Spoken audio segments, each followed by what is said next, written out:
Interesting winter, and we'll kind of go on in a bit. What I think we need to probably be conscious of is that we could be looking at swarming really anytime soon. Kyle, when he's talked to us before, has said he's had swarms in his length of experience back into sort of mid-April. I've already found queen cells in one hive of mine, and they were sealed. I think it was triggered by me uniting two colonies. So I think it was a slightly exceptional circumstance, but it surprised me about 2 weeks ago when I found it, and just kind of it made me think, oh my. I've been looking at various Facebook pages and there have been swarms in London and parts of the south, and it tends to work in a wave coming up the country. So last year we were well into swarming season by the sort of second week of May. I wouldn't be at all surprised if we're finding that this year, and possibly even finding that a little bit earlier than that. We had a mild winter. It's all the signs are out there. I'm running about 20 colonies at the moment, and I've probably put well over a third up onto double brood boxes already. We'll be posting another one of our videos from Summerhill in the next 24 hours. Thanks to Neil for doing all the work on kind of helping with that. I got a surprise today. We put two of the colonies onto double brood boxes, and I expected to find maybe 2, possibly 3 frames of brood in the second brood box after a week. Both the colonies that we put double brood boxes on had over 5 extra frames of brood on them today. I think that might just give you a kind of, and so we're talking about over 13 frames of brood on those colonies already, and we're barely into mid-April, so they're building up strongly. As I was talking to you, there is a bit of a delay on kind of me sort of seeing what's going on, so bear with me if that happens, and I will accommodate it in the best way I sort of can, and keep an eye on it. I'll take a load of questions, as many as you want for as long as you want, but I'll tend to do that down the end. It's just the way this kind of works. I'm struggling to see a kind of comment screen at the same time as doing this. I can do it a little bit, but it ain't perfect. I've tried this tech out a couple of weeks ago and a couple of times now, because I've been doing a little training course for some folks up in Heaton, and we got halfway through the course and suddenly we all got closed down. And we were trying to work out how on earth we were going to get these folks who really committed themselves to beekeeping this year, how we were going to get them sort of up and running. And we started to look around for alternatives. And this one's kind of worked over the last, we did about 3 extra sessions this way. How we do the practical sessions, still working on that one, but we've managed to get at least we managed to get through the theory part. And so I kind of thought, rather than just abandon everything for the moment, let's try doing these talks this way, see what you think, see how it works, and I hope it's useful for you. Okay, so I'm going to go through a little bit, probably in really chronological order, from the pressures that colonies get under early in the season, through to what their reaction is, then what they do if we don't step in, what we can do if we do step in, and how the cycle rolls. We are an urban area, mostly, although we're not exclusively, of course. Swarms in cities are a nuisance. If you've ever seen one, you may have dealt with the aftermath of it, but you may have never actually seen one occur. It wasn't until a couple of years ago. I've had quite a few, but it wasn't until a couple of years ago I actually saw one. It really is a force of nature. You do understand why the phone calls that you get as a swarm collector, people are seriously quite alarmed, and kind of a bit concerned about what's going on. Because you know how people react when they've got one bee or one wasp in the house. When you times that by about 30,000, people tend to freak out a little bit. So this is what we're going to go through this evening. We're going to go through the reasons that bees swarm, the preparation that bees make and that we can make, a little bit about prime swarms and secondary swarms, which are known as casts, what the impacts of swarming are for us, swarm prevention, which is what we try and do, swarm control, which is what we do when all else fails, and really when all else fails, pulling them out of a tree, the collection part of it. And I'm just going to round it off a little bit with uniting, because every one of these steps means we end up with more colonies of bees. I think it's slightly unbalanced if we don't kind of come back and sort of say, hey, look, you might have a finite number of colonies you feel comfortable keeping. This is one way that you can reduce those numbers down. Okay, so looking at the reasons for swarming, bees want to swarm. There is all sorts of elements to it, but they're hardwired to it. A lot of people think of bees as kind of a colony of bees as one organism. So bees will reproduce, they'll have lots of little brood, but if they want to actually reproduce on a big scale, the colony divides, like a cell divides, like a mammal has young. Now, how often colonies do that varies for all sorts of reasons, and we can just go through some of those reasons now.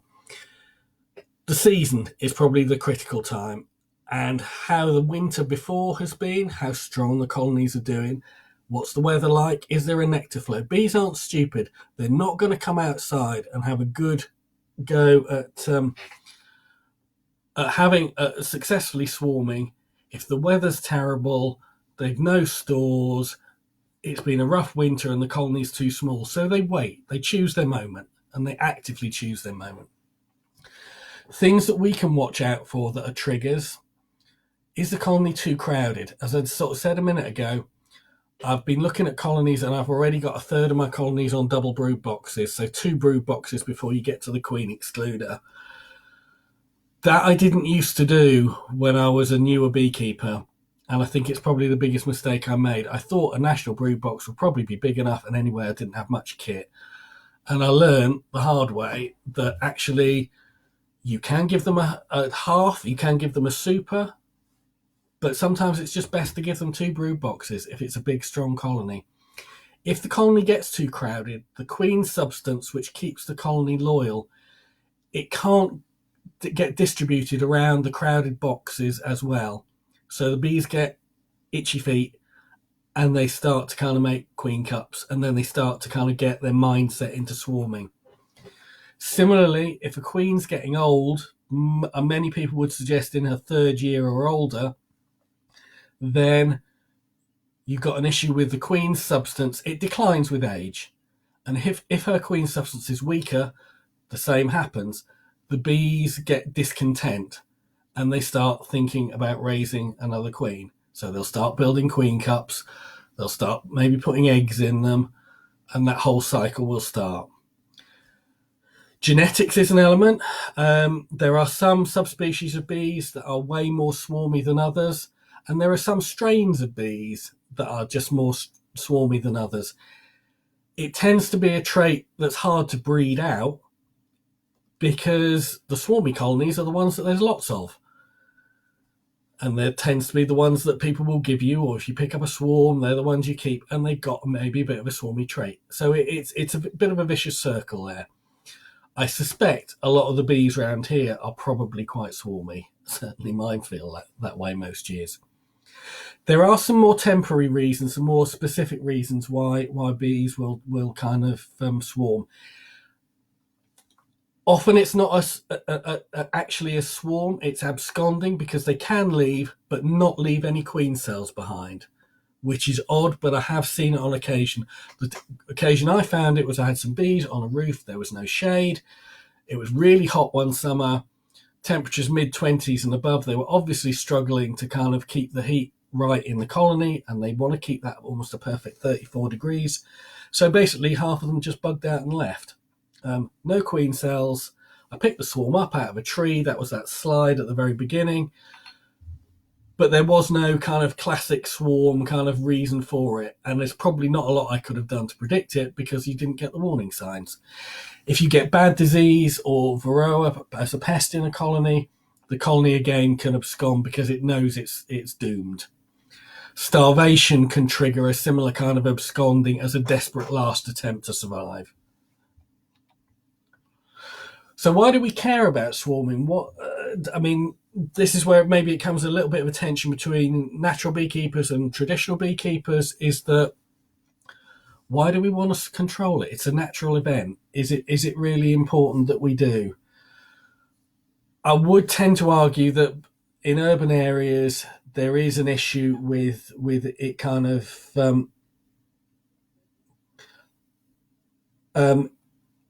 there is an issue with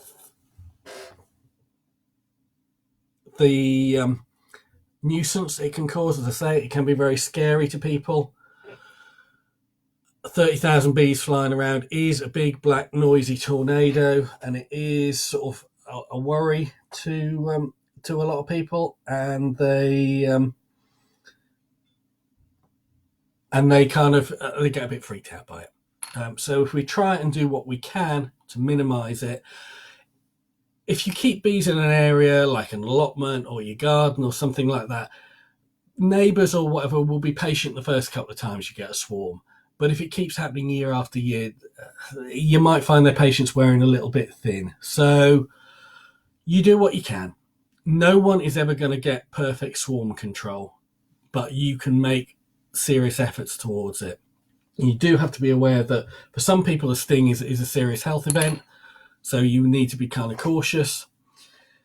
You can get a bit of a bad reputation if your bees all swarm, and it can reflect badly on other beekeepers. The classic kind of problem is if your bees then go and end up in somebody's chimney or their wall or something like that, then the costs of removing them get really high, and most beekeepers, we just can't do it because we don't have the building skills. That can be an issue, and that can kind of lose us some sort of public support. From our point of view, we'll lose a large part of our colony. The figures suggest that you're probably losing 2/3 of your adult bees or around there. You're losing your honey crop or a significant proportion of it, and you may be left with a small colony that won't have the dynamics to get through the next winter. So you can have lost that colony in an extreme kind of situation. Okay, so what can we do as beekeepers to do something about swarming? We can put out a bait hive. If you've never seen a bait hive before, it's basically it's a box. It's a spare brood box with a floor and a roof, and probably a old comb in the middle of it. Normally the advice is don't stack it full of comb. If you stack it full of comb, when the scout bees check it out, they can't get an idea of the dimensions of the interior of this space, and they're looking for a space at least 40 litres large, according to Tom Seeley. So if you just put one old comb in the middle, the old comb will attract the bees to it because it'll have a nice smell, but they'll be able to kind of judge the size of the void. Often if it's put in an elevated position, so I put mine on top of a shed in one spot, bees naturally will go for something slightly higher. So a bait hive can work, and you can catch your own swarms, which is really convenient because it's a lot less work than having to pull them out of a tree. It's worth a try. I've never actually had it work, but I'm trying it again this year. Your swarm kit, you will have a swarm sooner or later. It's best to have some of the bits and pieces. Most of it will be part of your kit anyway, but there are a few other bits and pieces, and we'll talk through those. What I've put up online already is some little videos that run through the swarming process from them coming up out of a hive to them being put back in a hive. Those will hopefully illustrate some of the points I'm talking about, which are hard when you're just explaining it verbally. But this is kind of the kit that I keep with me in the car, partly for my own, but largely because I end up going out and collecting other people's swarms. So your smoker, and ideally a little garden water spray, the thing you use sort of mist plants with. They're always on a tree or in a bush or something like that. So a pair of secateurs. Sometimes you need something a little bit butcher than that. Sometimes you need some loppers or a saw to get through sort of more serious branches.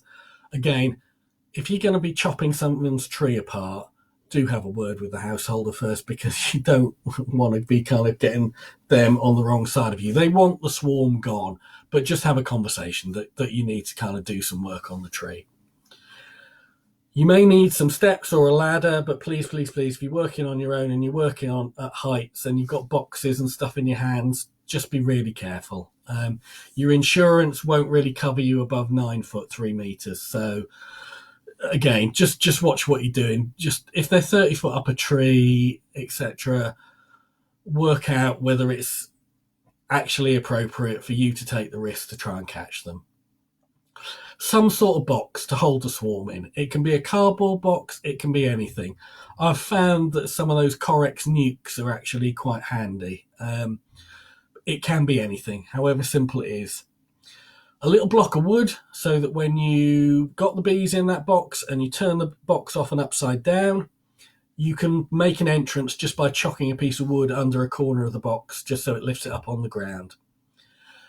A large sort of double sheet, because you'll lay that out on the ground before you start to do anything. You'll put the box underneath it, underneath the swarm, and you'll either try and hold the box or just put it underneath so the bees drop into it.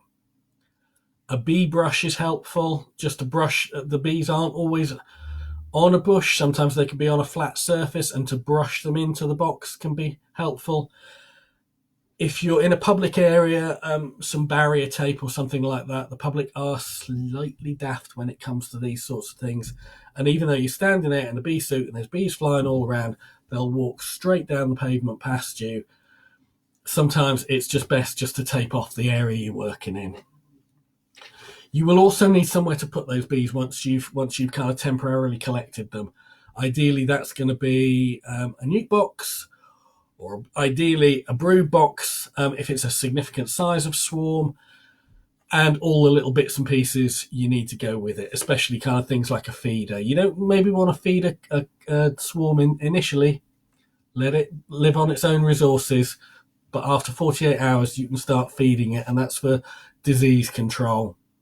If you can get a second person to go with you, terrific, but that isn't always possible.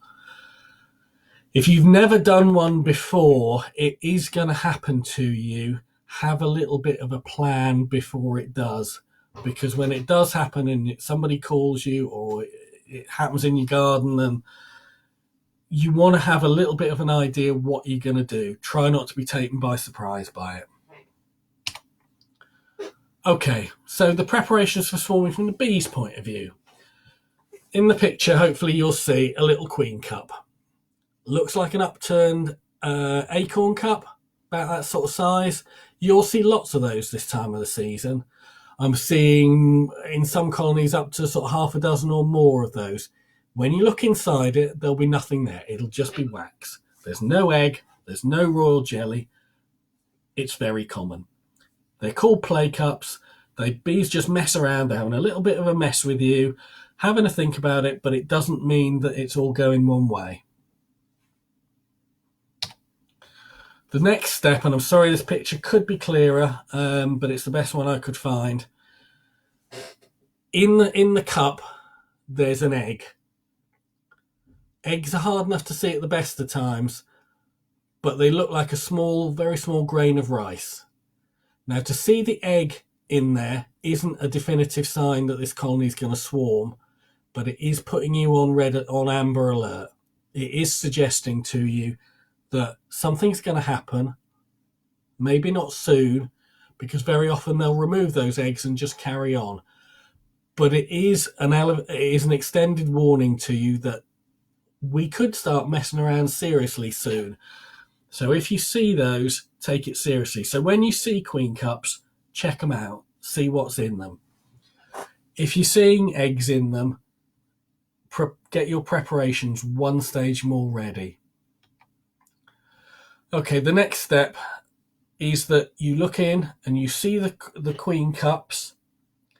They're being extended, so they're not just the little acorn cup, but they're actually growing longer. If you look inside them, you may well see the pool of royal jelly. You don't always see the larvae, but if you've seen the royal jelly, the larvae is probably in there. It may be very tiny. At this point, it's red alert. The bees are almost certainly going to swarm. You probably have a day or so, but to be honest, you really need to start taking immediate action. You need to be starting to prepare to do an artificial swarm within 24 hours, ideally as soon after you've seen that as possible. If you try and knock those queen cells down, you may buy yourself a day or two, but the chances are that they will almost certainly build new ones and you might miss some, so you'll give yourself a false sense of security. Also, the early queen cells they build are often the best ones, so if you keep knocking them down, the later ones may not produce as big a queen. But if you're seeing what they call charged queen cells with royal jelly and a larvae in, you really are at a point where it's only going to go one way and you need to do something about it. And this is when artificial swarming is kind of going to be a method to prevent them actually coming out of the box by themselves. If you've got to this stage, when you look in your colony, you've got sealed queen cells. It is highly likely once they're sealed that the queen has already left. Do not go around knocking those queen cells down at that point, because the queen's gone. You've destroyed them, their ability to make a new queen. So you've effectively left that colony queenless. The first thing you do if you see sealed queen cells is you look very carefully a couple of times through for the queen and try and convince yourself whether she's there or not. Normally, the only reason that she won't have left by this time is that the weather's been bad and she's just held off flying out until the weather's improved. It's worth looking. If you're at this point and you think the queen is still there, then you're back to artificial swarming. If you're convinced that she's gone, then you need to carry on as if you're just replacing the queen, and you might look at thinning those multiple queen cells down to one. Some people say two, most people say one. Ideally, if you can find a cell that's still open, you use an open one, because you can look in it and actually see there's a larvae in there. With these ones, if you knock two of them down, you're taking a risk of whether they've got larvae in, and some queen cells are duds. An open one is the best bet, but you take what you got if the queen's already gone. To take it on a step further, to see how far advanced the production of queen cells are, I don't know how well you can see this, but the tip of this queen cell, which is pointing at you, has got a brown tip. The brown tip indicates that that is almost ready to emerge and will probably emerge within the next 24 hours. I think it's a process connected to the workers nibbling at it to ease the passage of the queen out. But you will see that brown tip on a queen cell, and that's the kind of thing to watch out for as she's about to emerge. It gives you a clue.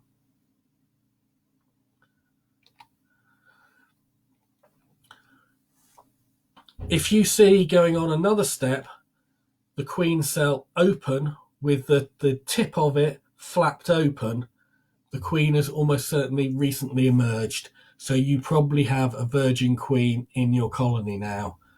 Sometimes the bees will seal up the queen cell, so the flaps can either not be there or they can have sealed it up. And sometimes they seal a worker in there. I'm not sure what that's about, but sometimes it happens. You open it and you find a dead worker. But if you see the flap, consider that you've got a new virgin queen in your hive. Another thing you may see is a queen cell that's been, if you've got several queen cells in your hive, you may find ones that are ripped open at the sides.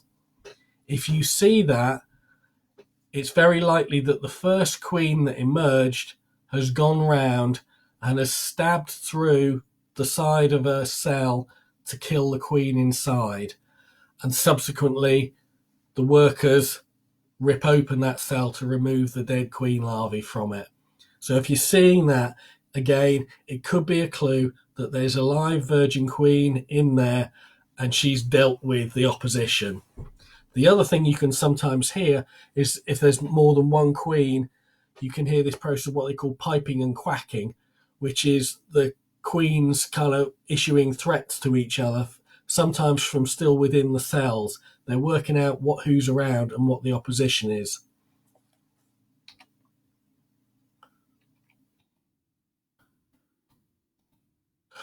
Okay, so from the bees' point of view, just going back to the preparations they make for swarming. The prime swarming season is going to be May through to July, mid or late July. It can happen in April, it can happen in August, but the main season is May through to mid-July. One of the trigger points is, are there drones? Drones take 24 days to emerge from egg to adult. They then take another 14 days to become sexually mature. So from the time you start seeing drone brood in your colony to the time that there are mateable drones is about 40 days, slightly less. Swarming often happens late morning, early afternoon. I know if I'm on the swarm collectors list, I will find a warm day that the temperature's up near 20 degrees, and I can guarantee you from end of May onwards, the phone will start ringing from about 11 o'clock onwards. Very often it's bumblebees, but it can also be honeybees. Nothing happens much before then, and you don't tend to get many calls after sort of mid-afternoon. I don't want to go into this in too much detail, but the position, the number, and the shape of the queen cells can indicate whether they're swarm cells, in which case there's a lot, often a little way out from the center of the frames, often at the bottom of the frames. Supersedure cells, which means that they might hand over from mother to daughter queen. Often there's less of those and they're more central. Or emergency queen cells, because you've probably killed the queen and they've had to panic and build them, and those are often banana shaped, coming out of an old worker cell. Don't worry too much about it, because they can all end up in swarming, but just know that there are different types. So the process is a queen cell, an egg goes into it, royal jelly goes into it as the food, and at 8.5 days from that process starting, the queen cell is sealed. And that's the trigger for the swarm. Off goes the old queen. She's been slimmed down to flying weight. She's harassed and she leaves the hive with probably 2/3 of the bees. So it's the old queen. A lot of people used to say that it's the older bees that go with her. The evidence is actually it's a mixed population that go with her, of kind of all ages of bees. But it is up to 2/3 of your bees that are going, of your adult bees that are going. Just going to run through this timeline again, because just it's important that the reason we do 7-day inspections is when an egg's laid in a queen cell to the 8.5 days when it's sealed and a swarm should emerge, should allow you to do a 7-day inspection and the queen's still there and you can do something about it. The trick is that bees can start making a queen cell on older eggs and even on young larvae. So actually your 7 days, if that colony's primed to swarm, can be reduced to as little as 3 or 4. So 7 days inspections, you can easily miss swarms. So this just gives you a little bit of a chart of kind of the trigger points. The main trigger point is day 8. The secondary trigger point is day 16, when a queen will emerge. And if there's multiple queen cells, yeah, sure, the queen may go around and kill some of her rivals, but they may also throw what's called casts, small swarms, which are going to deplete your hive again. So it's just a little look at the sort of life cycle there. It's a useful little chart.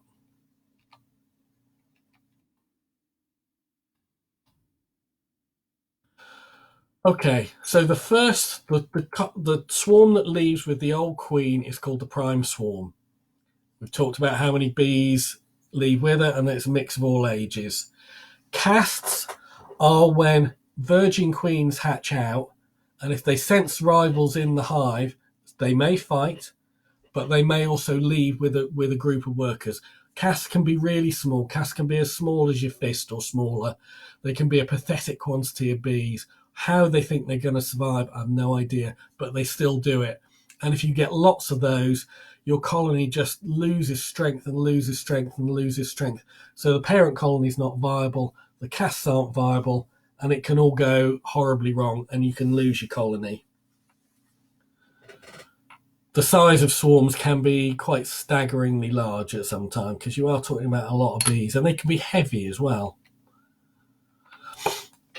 This just tries to illustrate the impacts of swarming. Your bee population is the pink line. When it gets up to the point of swarming, if it swarms, you've lost a big chunk of your bees, just at the time when the forage was going to come in, just at the time that you were going to get a nice honey crop, and that colony then struggles to build back up again for winter. So it just graphically illustrates the damage that's done to a colony by its swarming. Less bees.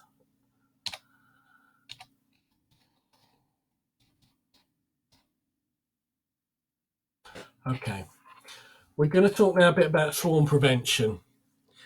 If you're seeing a box that's a bit like the bottom corner picture, that box is overcrowded. That box is seriously overcrowded. That's going to have issues with kind of swarming. Keep your inspections regular. Know what you're looking for. Mark your queens. If you mark them earlier in the season, it's much easier to find them because there's just less bees. Once they're marked, they're much easier to find. So when you want to do swarm control, you stand a fighting chance in a big full colony of finding the queen. Otherwise, it can be a total nightmare and can take forever to do. We've talked about space in the brood box. A, for the queen to lay, but B, for them to store nectar when there's a lot coming in. If there's a honey flow on, nectar takes a lot of space before they evaporate the water content down to honey. If you can keep the bees with enough space and do it early, the swarming instinct hopefully won't get into their heads, because if they don't get the idea that they want to do it, then they're less likely to do it. Once they've got the idea in their heads, it's really hard to knock that idea out of them. So give them the space early, either as brood boxes or supers. You might want to think about splitting a colony preventatively. So you see it getting big, you split it into two because you want more bees. It will create more bees. It's a preventative step to do. Be prepared for swarming. If you've seen the colony heading that way, best not to book your holidays, if we could go on holidays at the moment, sort of in May or June, and the days when the temperatures hits up to 20 degrees and things like that, the colonies are just waiting for those moments, and they'll seize the opportunity when your back's turned. As I've said, it's best to have a plan. What you're going to do if you see eggs, larvae, raw jelly in a colony. Don't panic. Stop and have a think about it. See if you can find the queen. The classic thing, go away, have a cup of tea. You've got that much time. If you find the queen, you could think of destroying queen cells, but only if you found her. And even if you destroy queen cells, all you're doing is delaying things. You're not going to stop it.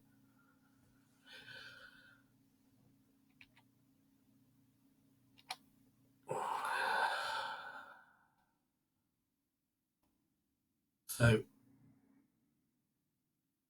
if you got clip queens, and people have different feelings about clip queens, clip means that you take about a third of a wing off, which makes it impossible for the queen to fly. So the queen will fly out. If she tries to swarm, she'll hit the deck and she can't go any further. She may come back into the hive, or she may be lost. She can also go under the hive. So sometimes you find swarms that have kind of clustered underneath the hive and you don't find it for a while. I've done that where I've gone to put a Varroa inspection board on, wondered why on earth it won't go in, and found a colony that's sort of collected under the bottom of a hive and is living there quite happily, built comb and everything. If you do clipper queens, and as I say, it's a personal issue, not everybody likes doing it, this isn't going to stop swarms. It can delay a bit the time between inspections, can buy you a bit of time. My worry is that it can also give you a false sense of security. Personally, I don't do it, but it's certainly something that you need to be aware of. If you do clip a queen and it does try and swarm, if you've still got a bunch of queen cells in that hive, when there's queen cells open, you will still very likely get cast swarms. So clipping doesn't stop swarming, but it is a technique that can be helpful sometimes.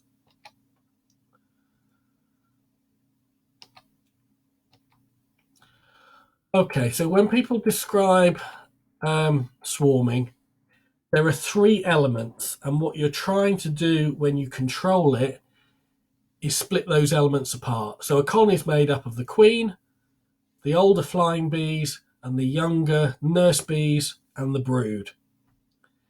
If you can divide the older bees and the queen from the brood and the nurse bees, you mimic a swarm, and you can, not always, but you can trick a colony into thinking it has swarmed.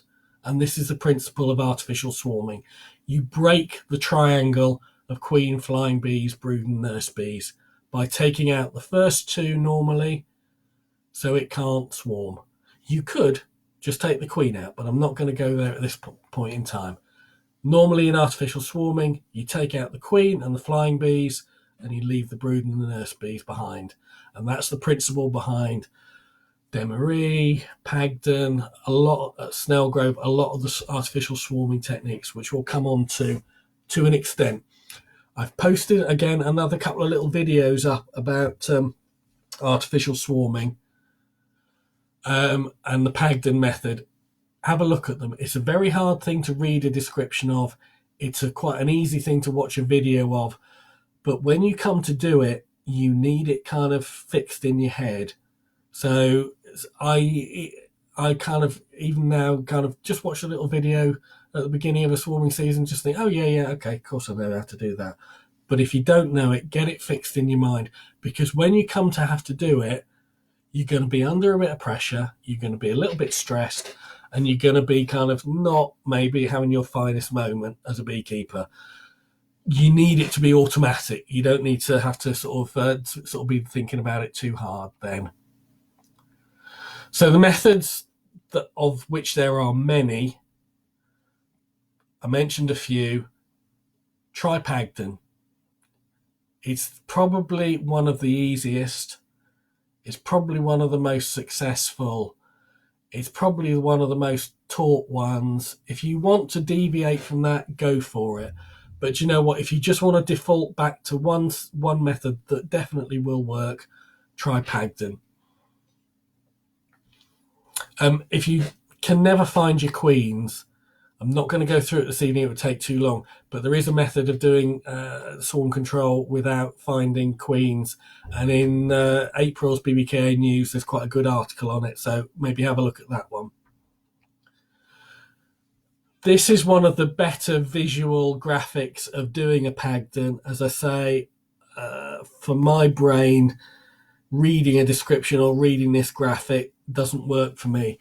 I far prefer looking at one of the little videos. It just makes sense for me. And I've put those little videos, two of the best ones I know of, up on our Facebook page just to have a watch at your leisure. Okay, some of us, and I'm very pleased to see that it's a bigger group this year, because we've been down to a smaller number of swarm collectors, and it does have an impact on how realistic you are that a small group can kind of respond to swarms. Now, it has to be said, probably 9 out of 10 of the calls we get, and they've started already this year, are about bumblebees. And you're very nice to people, you ask for a photo, you get a photo or you get an explanation. If they're not talking about tens of thousands of bees, but they're talking about 3, or like I had a call yesterday about 1, they're not probably talking about honeybees, and there's not a lot you can do. So you give a bit of reassurance, a bit of advice. We've got a leaflet that we send out that tends to kind of just mean that people will relax a bit and just go, okay, that's fine, I understand what it's all about, and don't panic. When you have a call with someone, if you're a swarm collector, you need a few details. You have the conversation that says, are they big and round and sort of look a bit fuzzy, or are they a bit more wasp-like, and sort of how many are there? Where are they? Are they coming out from a hole in the ground or a bird box? And you start to get an idea of whether people are talking about honeybees or whether they're talking about bumblebees, and whether they're talking about an actual swarm or just a few bugs in their back garden. And if you're going to go rolling out to collect a swarm, you really don't want to go rolling out to 2 bumblebees. It's not a good use of your time. Try and find out the location. If the bees, whatever sort they are, have got inside a building, to be honest, I think 99% of the time you're going to have to hold your hands up and go, I'm really sorry, but we just can't deal with issues like that. I can come out and see if I can confirm, or you can send me pictures, but our chance of being able to do anything about bees actually in a building are very, very low indeed. We don't have the skills, we don't have the insurance. Please remember, your safety, the public safety, your insurance cover is not unlimited. You're not a builder, you're not a pest controller. If you want to deal with wasps, fine, but you know what, leave it to a pestie. We are trying to talk to some pest controllers in this area to see if they'll do ethical removals. We've had a few conversations, but we haven't got a massive distance along that. The Bumblebee Conservation Trust website is excellent, and if you've got people with bumblebees, pointing them in that direction is a really good idea. The one really that's been in this area for the last few years is tree bumblebees, gingerback, white bum, very distinctive. Those are everywhere. Everybody's bird box has got those in them, and they do take a lot of time to convince people that it's not a problem, because they can be a little bit more tetchy than other sorts. When swarms first emerge from a hive, they very likely only fly about 100 meters or so and then temporarily hold up. So this is the first stage of swarming. I've picked up swarms before where I've looked over a hedge or a fence near to where the swarm is, and the other side of the fence, oh, look, there's the beekeeper's sort of hive sat the other side of the fence. It is worth considering in that first stage how close is sort of, and sometimes you can knock on the door and say, hi, I've had a call, but I suspect this is your bees hanging out of a tree. Do you want to give us a hand to sort of collect them or whatever? And they'll normally be, oh, right, okay, and only too glad to give you a hand and get their bees back. Before the stage 1 happens, bees will start looking for a home, but they don't make any real proper steps forward on that until they've achieved the stage 1. They leave the hive in a real big hurry, hole up nearby. It can be in a tree, it can be in a post, it can be on a car. There's 1,000,001 places they can be. Posts are harder work, branches are easier. They can stay in that first temporary spot for a couple of hours or sometimes up to a couple of days. Most people will say that swarms aren't aggressive, and that's true. However, If a swarm's been there a couple of days and the weather's been cold, they can be hungry, tired, cold, and fed up. At that point, a swarm may not be nice anymore. It can be grumpy. So you don't know that unless someone's actually told you they arrived an hour ago. The other frustrating part about going out to swarms is sometimes you get there, oh, they flew off about half an hour ago. If you're having the conversation with the household or whoever calls you, ask them to call you back if they leave, because you don't want to drive 10 miles or whatever to find that you kind of wasted your journey. Stage 2 is that they'll have the bees send out scouts. If you read Tom Seeley's Honeybee Democracy, you'll get a great insight into this. They scout out new homes, they come back, they dance on the outside of the swarm, they get an idea of which is the most popular destination, they make a democratic decision, and they fly off doing it, led by scout bees to the new destination. And it can be kind of anywhere. Chimneys, roof spaces, compost bins, seen them all. And they'll set up. Ideally, you want to catch them in stage 1, because stage 2 is quite hard. If you want to know a great insight into that, Tom Seeley's book's great. Swarm collection. You can't just charge onto anybody's land without their permission. It can be frustrating sometimes. I've been refused permission to go onto sites before where I know I've been told there's a swarm, I've been invited on by various people, but I haven't been able to get past security, and they've called in a pestie and they've killed them. That can really be disappointing, but you can't do it. You can't trespass. Watch out for the public. They can be sometimes a bit of a nuisance. I've had sort of swarms in playground before where it was, oh, children, let's all gather around and watch the beekeeper collect this swarm. That wasn't something I felt comfortable with, and in that occasion I ended up calling the police and sort of saying, would you mind doing a bit of crowd control, because I'm very happy to deal with the bees, but I'm just not very happy with the risks that this presents, because if someone gets hurt, there's an issue here. Take your sheet, place it underneath, spread it out as far as you can, because however carefully you shape, bees will kind of go everywhere. Get your box, get it as close under the swarm as you can. Cut the branch or shake it vigorously into the box. You want to try and get as many bees into that box as quickly as possible, because the weight of them, they will drop, and you want to get the queen in as quickly as possible. If you can get her in that first shake, great. As soon as you've got most of them in, flip the box open, over, chock it up on one corner, put it on the sheet, and then you have to wait.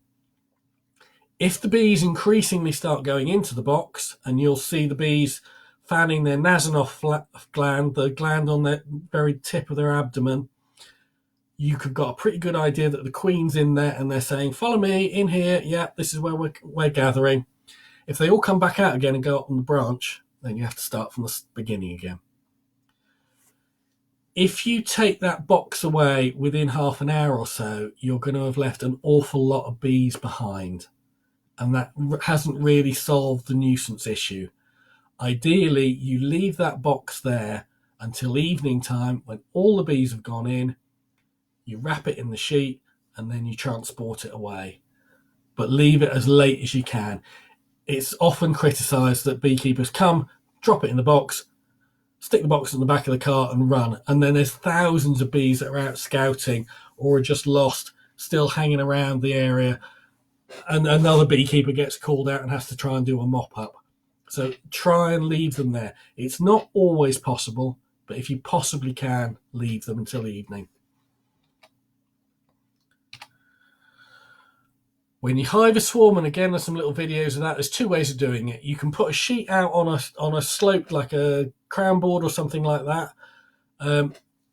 Take your box, shake all the bees out onto the sheet, and bees magically spend about 10 seconds there, work out which way's uphill, and walk uphill into the hive. They don't, as a lot of people say, follow the queen, they just do it. And you may be lucky enough, if it's a marked queen, to see a queen go in as well. but there's a lot of bees there. It's a beautiful thing to watch. It really fascinates me every time. If you're very pushed on time, you can just lift the lid off, take as many frames out as you can, shake all the bees in to the top of the box. If you put the frames back in, then please don't squash them down. Put them in and let them gently settle down, because otherwise you can crush bees and you might crush the queen. The recommendation is that you feed with 1-to-1 syrup, because they've often got comb to draw out if you put foundation in, but try not to feed for the first 48 hours. If they've got EFB, European foul brood, you can contain that problem by letting them use all the food in their gut early on without feeding. So if you can, just delay the feeding for 48 hours. There are also methods because there's no brood in a colony like this, you can do varroa control methods at this point, because with a swarm, you don't really know its temperament, you don't really know its disease status, you don't know its varroa load, so they are a little bit of a risk. You can do something about one of the risk elements, which is you can do something about the varroa control. Swarms can come up in all sorts of different locations. Just be a little bit aware of putting yourself in danger and the public in danger. You want to help. We're doing a public service. Don't take risks. Finally, just before we move on, and once I've finished this, I'm going to stop for a second, save this so it can be watched afterwards, and then I'll pop back up on our Facebook page. I'm very happy to answer any questions straight afterwards.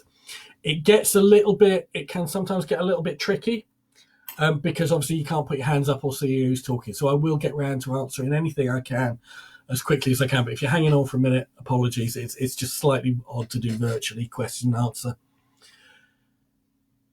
If you end up with too many colonies at some point in the season, and you've got ones you like and you've got ones you don't like, or you've got stronger ones and weaker ones, or ones you don't think it's worth getting through winter, doing a paper unite is a relatively simple process.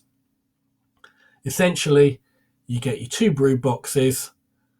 Most often, the colony that you like, or the queen right colony, is on the bottom. You've removed the queen from the upper colony, so it's queenless. In between the 2 colonies, if you just put them hard together, they'd fight. If you put a sheet of newspaper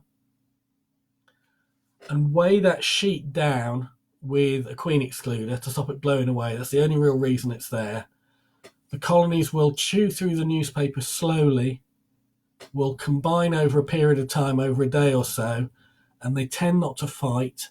And then you can come back a week later.